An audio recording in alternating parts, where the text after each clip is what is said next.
来看台南新市这社内社区长期伫咧推广台语文，除了出册，最近伊也开始写书普及，搁再结合乐器来介绍地方丰富多元的人文历史。为了要庆祝这台南400年，社区举办族群歌声成果会，唱出无共时代歌谣。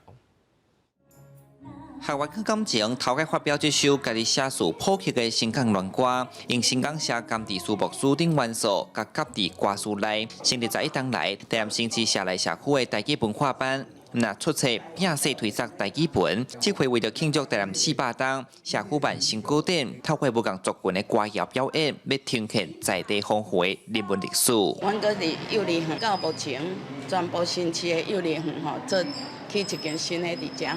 我嘛是过遐推展在地文化吼，若要传传歌谣呢，是一条上介紧的路。我感觉歌谣呢，确实呢，会当互真济即个社区的乡亲，大家呢共同参与，嘛永远的记伫个心内。现场表演对希腊雅歌谣、荷兰时期的诗歌，嘛有报歌甲古诗词，互大家听甲耳仔啪啪啪。台语老师当洪进讲，古诗词用台语吟唱上斗大。另外嘛特别加入琵琶甲弦仔等乐器来演奏嘉南平原传统歌谣、牛犁歌，兼家己做道具。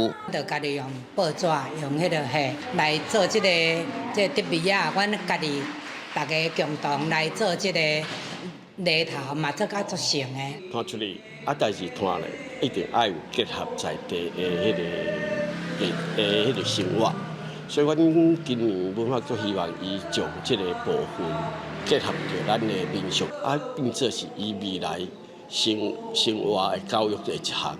地方一步一脚印，豆豆咧摄照，用阿娘的话唱出土地声哨。文化局毋望未来嘛，通甲遮写作经验分享去各地头。记者从台南采访报道。